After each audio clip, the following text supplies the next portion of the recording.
여러분 안녕하십니까? 6월 18일 JCN 모닝뉴스입니다. 코로나19 집단 감염이 발생한 북구 사우나에서 확진자가 추가로 나왔습니다. 이번 사우나 감염은 다행히 변이 바이러스는 아닌 것으로 방역당국은 파악하고 있지만 긴장의 끈을 놓을 수는 없습니다. 정부가 3분기 백신 접종 계획을 발표했는데요. 지자체와 주요 사업장별로 자체 접종이 가능해집니다. 보도에 구현희 기자입니다. 북구 포시즌 유황사우나 관련 확진자가 20여 명으로 늘었습니다. 지난 15일 여탕에서 첫 확진자가 나온 이후 종사자와 이용자가 추가 확진된 데 이어 지인 모임 등 N차 감염으로 이어지고 있습니다. 이 때문에 진정세를 보이던 지역 감염이 다시 확산하는 것 아니냐는 우려가 커지고 있습니다. 다만 울산시는 폭발적인 감염을 일으키는 변이 바이러스는 아닌 것으로 보고 있습니다. 이번에 우리 북부에서 집단 발생된 그 목욕탕 관련 확진자들은 일단 어제 저희들이 검사 결과를 받았는데 변이 바이러스가 아닌 걸로 판정이 났습니다.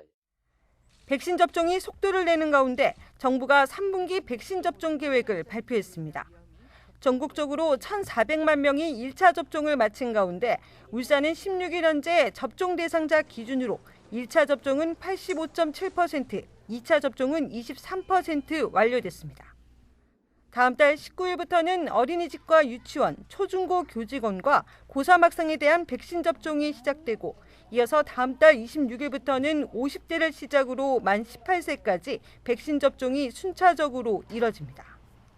8월부터는 40대 이하도 사전 예약 순서에 따라 접종할 수 있게 돼 8월 중순 이후에는 사실상 모든 국민이 사전 예약으로 백신 접종이 가능해집니다.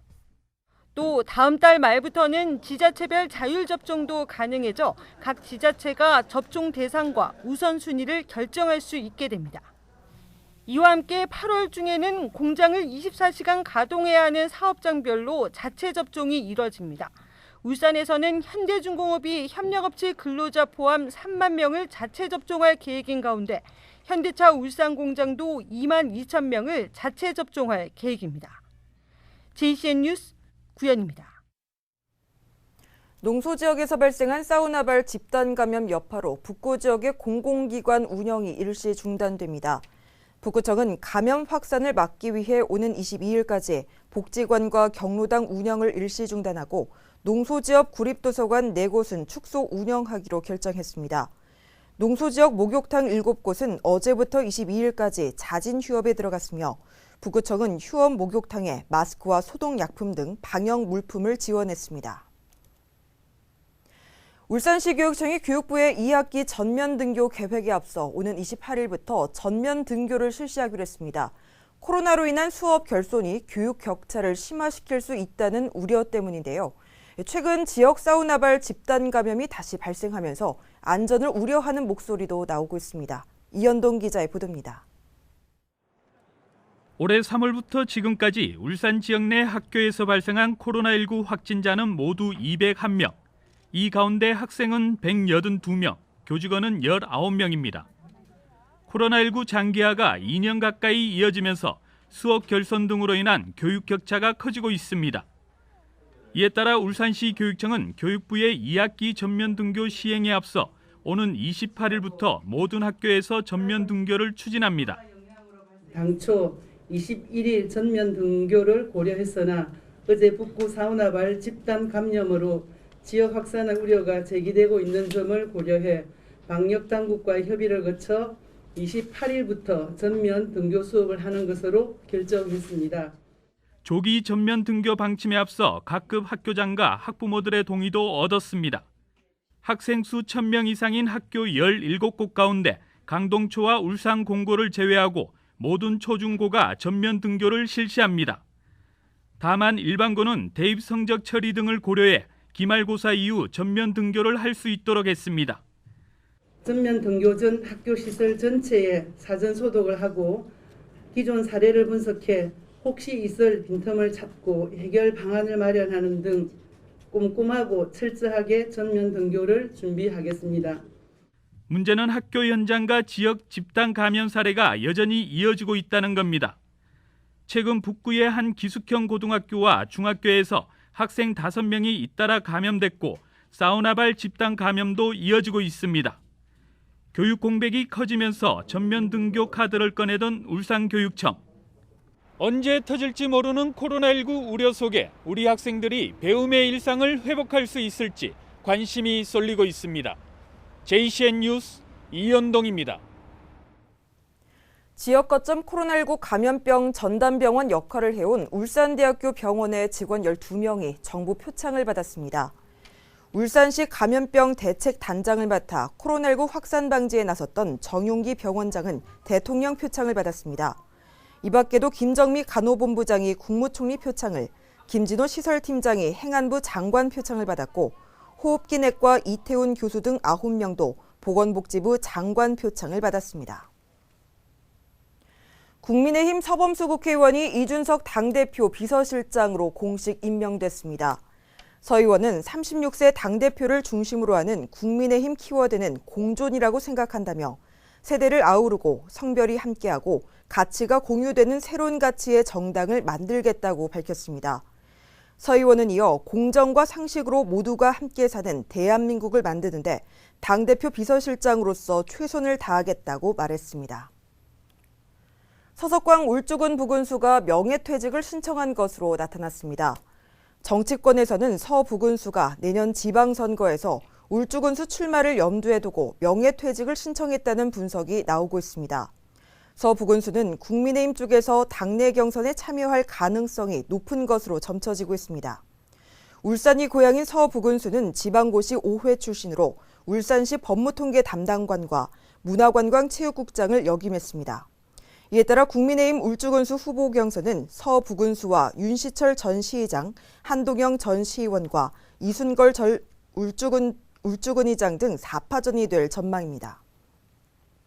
울산과 부산, 대구와 경남, 경북 등 영남권 5개 시도가 국립이건희미술관의 입지를 지방을 대상으로 공모해달라는 공동 건의문을 채택했습니다.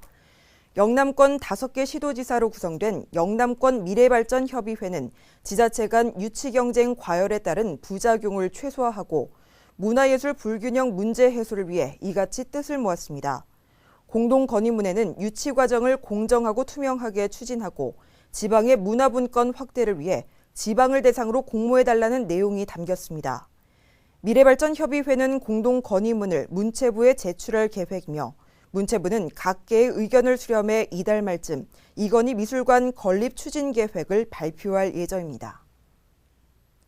울산시가 지난 3월부터 5월까지 지방세 세무조사를 실시해서 15억 1,300만 원을 추징한 것으로 나타났습니다. 이번 세무조사는 자본금 50억 원 이상 또는 종업원 100명 이상인 법인 113곳을 대상으로 실시됐습니다. 울산시는 감면을 받았지만 목적 사업에 사용하지 못하고 매각하거나 증여한 부동산에 대해 감면받은 취득세를 추징했습니다. 진보당 울산시당은 어제 기자회견을 열고 내년도 울산시의 예산을 시민의 삶을 지키는 예산으로 대전환할 것을 울산시에 촉구했습니다. 진보당은 코로나로 시민들이 고통받고 있지만 시장 등 고위 공직자의 밥값은 조금도 줄지 않았다며 시정 홍보와 캠페인에 100억 원이 사용되고 있고 과감하게 축소해야 할 행사성 예산과 축제 예산이 268억 원에 이른다고 지적했습니다. 진보당은 이어 자영업자의 고통 해결과 청년의 탈울산을 막는 정책, 노동자들 위한 예산과 여성 취업률을 높이는 데 예산을 편성해야 한다고 강조했습니다. 동천 컨벤션 웨딩홀의 새 사업자로 세계로마트가 선정됐습니다. 울산시설공단은 기존 운영업체인 성우종합개발이 운영권을 반납하면서 새로 임대사업자 공모를 진행했고 31억 원을 제시한 세계로마트가 낙찰받았다고 밝혔습니다. 임대기간은 올 하반기부터 10년 동안이며 울산시설공단은 사업자 변경으로 올 하반기에 결혼식을 예약한 예비 부부들에게 피해가 가지 않도록 조치할 계획입니다. 수년간 알고 지내던 지인들을 상대로 한 취업과 분양 사기 사건이 발생했습니다.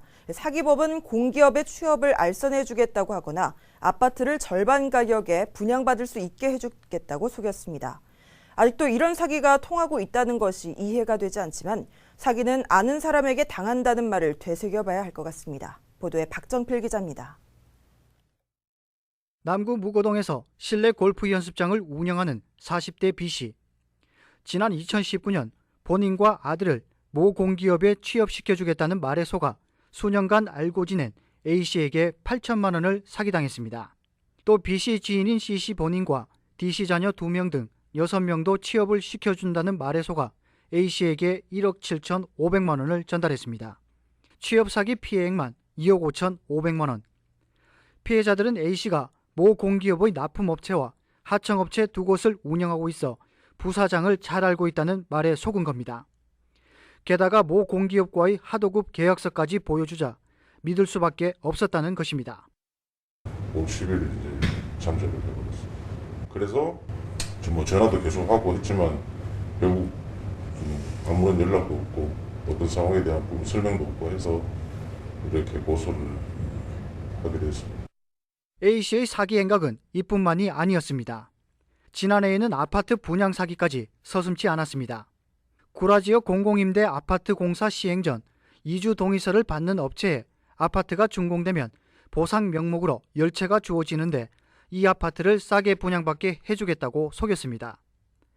피해자 B씨와 C씨 등 3명은 한 채당 6천만 원씩 계약금으로 모두 3억 원을 A씨에게 건네줬습니다. 한두 채를 했기 때문에 지금 기회가 또 여기 울산 그 LH 아파트 시공하면서 그렇게 또 나왔으니까 자기는 이제는 가지고 있는 건물이 좀 있으니까 저희한테 해라. 좋은 기회다. 취업과 분양 사기, 빌린 돈 등 A씨가 챙긴 돈만 모두 6억 원에 이릅니다. 경찰은 A씨에 대해 구속영장을 발부받아 최종 휴대폰 발신지 등을 중심으로 수사에 나서고 있습니다. JCN 뉴스 박정필입니다. 울산에서 일본 내염 매개 모기인 작은 빨간집 모기가 올해 처음 발견됐습니다. 작은 빨간집 모기는 논이나 동물 축사, 웅덩이 등에 서식하는 암갈색의 소형 모기로 주로 야간에 흡혈 활동을 하며 6월부터 우리나라 전역에서 관찰되고 있습니다. 일본 내염 바이러스를 가진 매개 모기에 물릴 경우 고열과 두통, 경련과 혼수 상태 등 급성 신경계 증상으로 진행될 수 있어 각별한 주의가 요구됩니다. 울산시가 여름 휴가철을 앞두고 코로나19로부터 안전한 휴가를 위해 특별 방역 대책을 추진합니다. 울산시는 해수욕장 방문 이력을 관리할 수 있는 안심코를 도입하고 체온을 실시간으로 측정한 뒤 안심 손목밴드와 체온 스티커를 부착하는 방식으로 관리하기로 했습니다. 또 주요 해변의 경우 5인 이상 집합 금지와 마스크 착용 등 방역수칙 이행 여부를 수시로 확인할 방침입니다. 울산시는 7월 말부터 8월 초까지 휴가를 가급적 자제하고 다중 이용시설 이용 시에는 개인 방역수칙을 철저히 지켜줄 것을 당부했습니다. 지난해 말 울주군 보덕사에서 도난당한 조선시대 후기 불상이 6개월 만에 제자리로 돌아갑니다. 문화재청은 도난 문화재인 보덕사 관음전에 석조 관음보살 반가상을 이달 중에 돌려준다고 밝혔습니다. 이 불상은 지난해 12월 24일 개인 사찰을 운영하는 승려가 자신의 사찰에 두려고 훔쳐간 것으로 문화재청과 울산경찰청의 공조로 검거해서 15일 만에 회수했습니다. 울산지법은 지난 3월 불상을 훔친 승려에게 문화재보호법 위반 등의 혐의로 징역 2년에 집행유예 3년을 선고했습니다.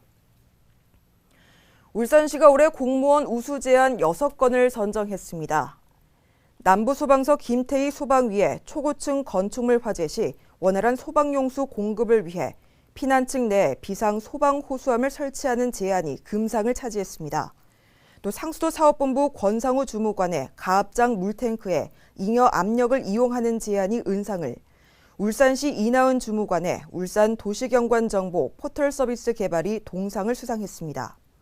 금은동상은 행정안전부 중앙 우수 제안으로 추천되며 울산시는 7월 정례조회 시 상장과 상금을 지급할 예정입니다. 대법원이 5살 의붓아들을 대리석 바닥에 밀쳐 숨지게 한 계부에게 징역 12년을 확정했습니다. A씨는 지난해 2월 울산에 있는 자신의 집에서 5살 의붓아들이 자신을 무시하는 태도를 보인다는 이유로 밀어 넘어뜨려 대리석 바닥에 머리가 부딪혀 숨지게 한 혐의로 기소됐습니다. A씨는 의붓아들의 머리를 밀친 사실이 없고 아이 입안에서 발견된 젤리가 목에 걸려 숨졌을 가능성이 크다고 주장했지만 1심과 2심 모두 이해할 수 없는 주장이라며 받아들이지 않고 징역 12년을 선고했습니다. 무허가 인력 공급 업체로부터 수십 명의 근로자를 공급받아 마트를 운영한 축협 조합장에게 벌금형이 선고됐습니다. 울산지법 정재민 판사는 파견 근로자 보호 등에 관한 법률 위반 혐의로 기소된 양산의 한 축협 조합장 A씨와 해당 축협에 대해 각각 벌금 200만 원을 선고했습니다. A씨는 축협마트 등을 운영하면서 지난 2017년부터 2년간 무허가 인력 공급 업체로부터 근로자 80여 명을 소개받아 제품 포장과 조리, 가공 업무 등에 투입한 혐의를 받고 있습니다. 북구청이 여름철 폭염 피해 예방을 위해 6개 지역에 그늘막을 추가로 설치했습니다. 그늘막이 추가 설치된 6개 지역은 교통약자 비율과 통행 여건 등 공간 정보 분석을 통해 정해졌습니다. 북구에는 현재 60개 그늘막이 설치돼 있으며 향후 예산을 확보해서 그늘막 설치 지역을 늘려간다는 계획입니다. JCN 모닝뉴스를 마칩니다. 함께해 주신 여러분 고맙습니다.